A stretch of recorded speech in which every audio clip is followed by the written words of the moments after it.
Ayan po, magandang tanghali po sa inyong lahat o magandang araw po sa inyong lahat sa mga masugid po naming tagapanood ng aming vlog sa JLAT Vlog. So ayan po, for today's episode, andito pa rin po tayo sa bayan po ng Moncada, Tarlac, kung saan andito po yung property na aming ipapakita po sa inyo. Ito po ay meron pong sukat na 8,000 square meter. Simula po doon sa may baka na yon. Hindi ko lang po sure kung kasama pa ito, pero depende na lang po sa pag pinasurvey po natin itong property nito. So itong property po ay meron po siyang katabing creek. Ayan po, ito po yung isang source of water po nila, pampatubig po nila sa mga pananim po nilang mga palay, mais o gulay po dito sa property na ito. Sa ngayon po ay tinamnan po nila ito ng mais at naani na po. So meron po isang puno po doon, ewan ko lang kung kamatsili yun.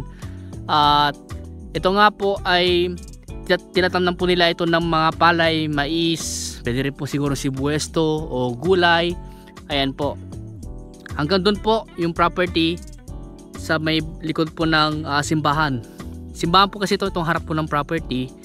At ang estimate ko entrada niya po dito siguro mga nasa mga pero harap lang ng property, siguro mga nasa mga 50 meters po siguro. Pero yun nga po, meron po siyang right of way.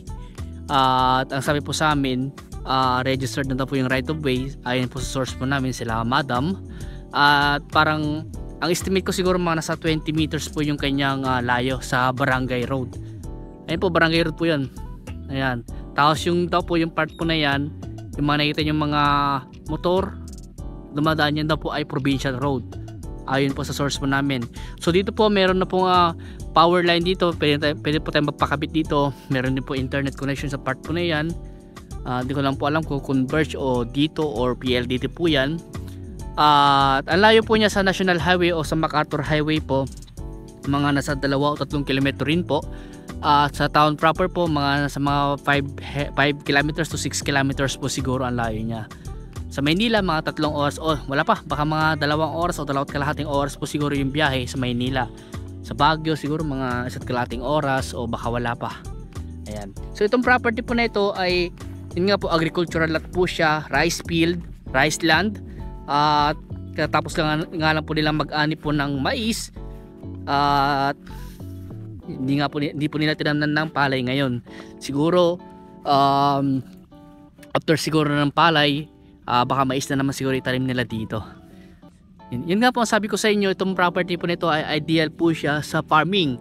Yan, pwede rin pong residential, kagaya nga po nito sa kalapit po na lote na itong property na binibenta ay may kabahayan na po. Ayan. So pwede po siyang gawing residential at pwede rin po siyang gawing farming. Yan, depende po kung ano yung gusto nyong gawin sa property na ito. So ayan. At hindi ko po malibot dahil medyo po maputik dahil yan nga po katatapos lang po ng ulan at ilang araw na po nag-uulan dito, kaya maputik po yung property. So yung kanyang drone video na lang po, yung aerial shot na lang po yung ang inyong panoorin para makita nyo po yung pinakabandang dulo at lalagyan ko po ng marking yung boundaries para makita nyo po. Ayan. Sa tingin ko, yun nga po, straight naman po yung kanilang mga pilapil. Ayan. At yun nga po, yung presyo po ng property ay 200 po per square meter.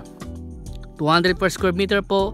Saod daw po ni seller yung capital gain tax, documentaries ng porsyento ng ahente. Si buyer naman po, sasagutin niya, yun nga po, transfer of title, deed of sale. Kung gusto niyo pa-relocate po natin. Pero depende pa rin po, pag-usapan nyo na lang po ni seller yung about sa relocation survey. Yun nga po, kung sa buyer po, kung gusto nyo ipa-transfer po sa amin yung title, meron naman po kaming kakilalang nagta-transfer po ng title. Pero yun nga po, babayaran po natin yung kanyang tinatawag na professional fee. Iba pa po yung yung kagaya ng pag-entry, registration, pagbayad po ng dark clearance. Yun nga po, yun lang naman po yung babayaran po sa transfer of title. Ganun din po sa pagpapadeclare po ng kanyang tax declaration. Si seller naman po sasagutin niya, yun nga po yung capital gain tax na which is tsaka documentary stamp nasa 7.5% plus yung 5% po ng kanyang ahente. Ayan po. So mas malaki po yung babayaran po ni seller.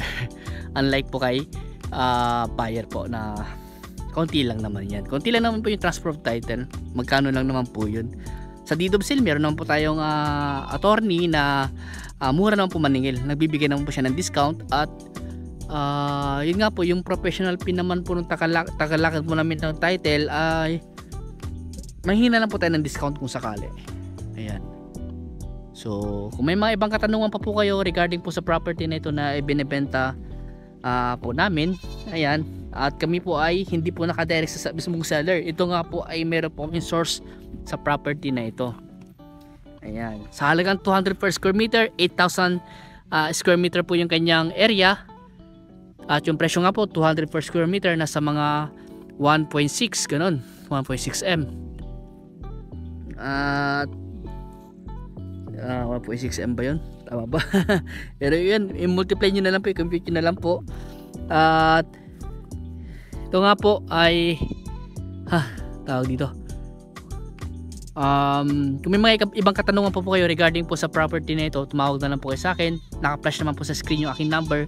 Yung aking number ay naka-register po sa Viber, WhatsApp, at sa yun po, sa Viber, WhatsApp. Ganun din po, pwede nyo akong kontakin sa aking messenger. Ayan. At kung gusto nyo makita itong property ng personal, ay sasamahan po namin kayo. At kung gusto nyo pa i-negotiate yung price, sasamahan po namin kayo sa mismong seller, para kayo po mismo makipag-usap, kayo po mismo tawag po dito, makipagtawaran sa mismong seller kung gusto nyo pa i-negotiate yung price. Ayan po. So ito yung kanyang right of way na sinabi po nung aming source sa property na ito. Tinanong ko nga po kung registered, at sabi naman po niya registered naman daw po, at sila daw po yung mag-aasikaso po nito. Ayan. So hanggang dito po muna. At sa bago pa lang sa aking YouTube channel, huwag nyo sanang kalimutan pa-subscribe po ako at pakihit na rin po yung notification bell para ma-update po kayo sa mga binablog po namin mga property. So hanggang dito po muna. Maraming salamat po sa inyo lahat at God bless po.